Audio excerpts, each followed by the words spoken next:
Dear and respected parents, great morning. വളരെയധികം സന്തോഷം തോന്നുന്നുണ്ട്. കാരണം അത്യാവശ്യം ആക്റ്റീവായിട്ടുള്ള, അത്യാവശ്യത്തിലേറെ ആക്റ്റീവും അതുപോലെ ബ്രില്യൻ്റും ആയിട്ടുള്ള കുട്ടികളുള്ള ഒരു ക്ലാസ്സാണ്. അപ്പോൾ അവരെ പഠിപ്പിക്കാൻ കഴിഞ്ഞതിൽ സന്തോഷമുണ്ട്. അതിലുപരി ചെറിയൊരു സങ്കടമുണ്ട്. കാരണം കുട്ടികൾക്ക് സെൽഫ് റെസ്പെക്റ്റ് എന്ന് പറയുന്ന ആ ഒരു സംഭവം ഇച്ചിരി കുറയുന്നുണ്ടോ എന്നൊരു സംശയം. അപ്പോൾ അത് നിങ്ങളായിട്ട് ഷെയർ ചെയ്യാമെന്ന് വിചാരിച്ച്. കാരണം മാതാപിതാ ഗുരു ദൈവം, മാതാവും പിതാവും കഴിഞ്ഞിട്ട് മൂന്നാമതായിട്ടാണ് ഗുരുവിൻ്റെ സ്ഥാനം വരുന്നത്. അതായത് പാരൻസ് ആണ് അവർക്ക് ഗുരുവിനെ കാണിച്ചു കൊടുക്കേണ്ടത്. ഈ 3 പേരും കൂടിയിട്ടാണ് അവർക്ക് ദൈവത്തിലേക്കുള്ള അഥവാ സെൽഫ് റിയലൈസേഷനിലേക്കുള്ള ആ ഒരു റൂട്ടിലേക്ക് എത്തിക്കേണ്ടത് എന്നാണ് നമ്മളൊക്കെ പഠിച്ചിട്ടുള്ളത്. അപ്പോൾ നിങ്ങളായിട്ട് ഈ ഒരു കാര്യം ഡിസ്കസ് ചെയ്യണമെന്ന് തോന്നി. പലപ്പോഴും സാലറി സ്കെയിൽ പോലും ശ്രദ്ധിക്കാതെയാണ് പല ടീച്ചേഴ്സും വർക്ക് ചെയ്യണത്. അവർക്ക് കിട്ടുന്ന ഏക സന്തോഷം അല്ലെങ്കിൽ ഏറ്റവും വലിയ സന്തോഷം എന്ന് പറയുന്നത് ഈ കുട്ടികളുടെ കൂടെയുള്ള നിമിഷങ്ങളാണ്. അത് ആനന്ദകരമാകുന്നത് എപ്പോഴും അവരുടെ പെരുമാറ്റ രീതിയിലൂടെയാണ്. അവർ A+ എത്ര മേടിക്കുന്നു എന്നതിനേക്കാൾ ഉപരിയായിട്ട് അവർ എത്രത്തോളം നന്നായിട്ട് ഒരു മനുഷ്യനെ പോലെ പെരുമാറുന്നു എന്നതാണ്, ഒരു മനുഷ്യനായിട്ട് പെരുമാറുന്നു എന്നതാണ് ഏറ്റവും വലിയ കാര്യം. അപ്പോൾ ഈ ഇടയായിട്ട് കുറച്ച് ബിഹേവിയറൽ പ്രോബ്ലം കണ്ടുവരുന്നുണ്ട് കുട്ടികളിൽ ചിലരിലൊക്കെ. അപ്പോൾ ഇതിൽ നമ്മൾ കുട്ടികളുടെ സൈക്കോളജി പഠിച്ചിട്ടാണല്ലോ ടീച്ചറാണത്. അതുകൊണ്ട് തന്നെ കുട്ടികളായിട്ടൊക്കെ പേഴ്സണലി സംസാരിച്ച് നോക്കുമ്പോൾ മനസ്സിലാവുന്ന ഒരു കാര്യം എന്താണെന്ന് വെച്ചാൽ, പലരുടെയും സ്ക്രീൻ ടൈം കൂടുതലാണ്. പലരും മൊബൈലുണ്ടാവും, മൊബൈലത്തെ ചാർജ് കഴിഞ്ഞ് ടാബിലിരുന്നിട്ട് ഗെയിം കളിക്കും എന്നൊക്കെയാണ് പറയുന്നത്.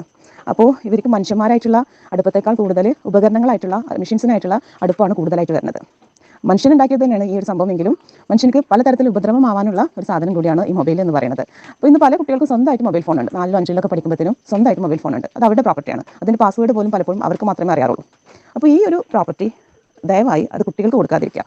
അവർ ചിൽഡ്രൻ ആർ അവർ പ്രോപ്പർട്ടി, മറ്റേ ട്രയൽ എന്നാണ് ഹോളി ഖുറാനിൽ പറഞ്ഞിട്ടുള്ളത്. നമ്മുടെ കുട്ടികൾ നമ്മുടെ സമ്പത്താണ്, പക്ഷെ ഒരു പരീക്ഷണം പോലെ. അതുകൊണ്ട് തന്നെ ദയവായി സ്ക്രീൻ ടൈം വെക്കുക. കുട്ടികൾക്ക് എത്ര മണിക്കൂർ ഫോൺ കൊടുക്കണം എന്ന് നിങ്ങൾ തന്നെ തീരുമാനിക്കാം.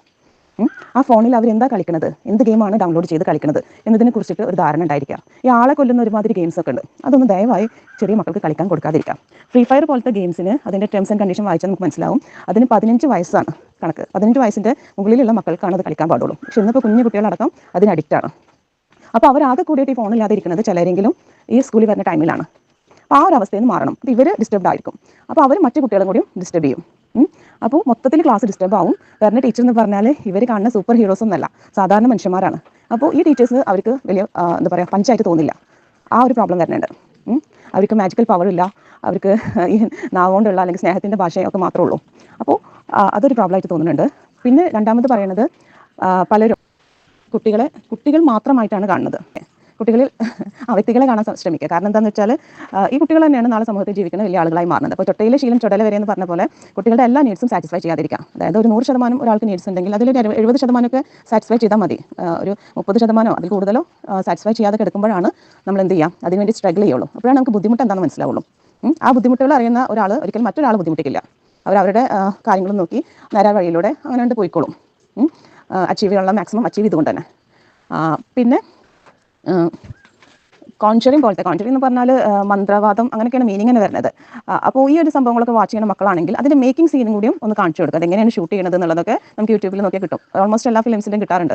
അപ്പോൾ അതൊന്ന് കാണിച്ചു കൊടുക്കുക. കാരണം ഇതൊക്കെ കണ്ടിട്ട് വന്നിരിക്കുന്ന കുട്ടികൾക്ക് തൻ്റെ മുന്നിലിരിക്കുന്നത് എപ്പോഴും സൂപ്പർ ഹീറോസോ അല്ലെങ്കിൽ തനിക്കെന്ത് സൂപ്പർ പവർ ഉണ്ട് അങ്ങനെയൊക്കെ ഒരു തോന്നലാണ് വരുന്നത്. അപ്പോൾ അവർ ക്ലാസ് എടുക്കുന്ന ടൈം ആയാലും ശരി, അതല്ലാത്ത സമയമായാലും ശരി, അടുത്തുള്ള ആളെടുത്തിട്ട് ഇടിക്കാനും എറിയാനും ഒക്കെയാണ് ശ്രമിക്കുന്നത്. ഇവർ സാധാരണ മനുഷ്യന്മാരാണ്. ഞാൻ ചില മക്കളോടൊക്കെ പറഞ്ഞു കൊടുക്കാറുണ്ട്, ഇവർക്ക് എന്തെങ്കിലും പറ്റിയിട്ടുണ്ടെങ്കിൽ വളരെ പ്രശ്നം ഉണ്ടാന്നൊക്കെ. കുറച്ച് വലിയ മക്കളൊക്കെ ആകുമ്പോൾ നല്ല രീതിക്ക് തന്നെ പറഞ്ഞു കൊടുക്കാറുണ്ട്.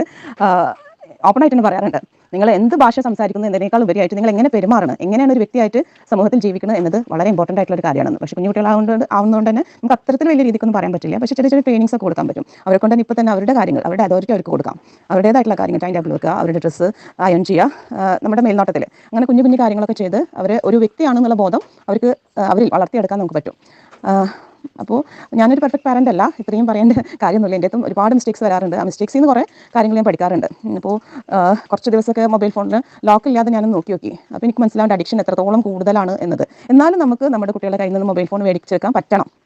നമുക്ക് പറ്റുന്നില്ല, അനുസരിക്കുന്നില്ല എന്ന് പറയുമ്പോൾ നമ്മൾ ഓർക്കേണ്ട ഒരു കാര്യം എന്താണെന്ന് വെച്ചാൽ, അവർ നമ്മുടെ പാരൻ്റ് അല്ല, നമ്മൾ അവരുടെ പാരൻ്റാണ്. അപ്പോൾ ചോദ്യം ചെയ്യപ്പെടും എന്നൊരു ഭയം എപ്പോഴും ഉള്ളിൽ ഉണ്ടാകുന്നത് നല്ലതാണ്. ആ ഒരു ഭയം മാത്രമാണ് എൻ്റെ ഉള്ളിലുള്ളത്. നമുക്ക് എല്ലാവർക്കും കൂടി ഒരുമിച്ച് വർക്ക് ചെയ്യുക. നല്ല വ്യക്തികളായിട്ട് നമ്മൾ മക്കളെ വാർത്തെടുക്കാൻ നമുക്ക് എല്ലാവർക്കും കഴിയട്ടെ എന്ന് പ്രാർത്ഥിക്കുകയാണ്.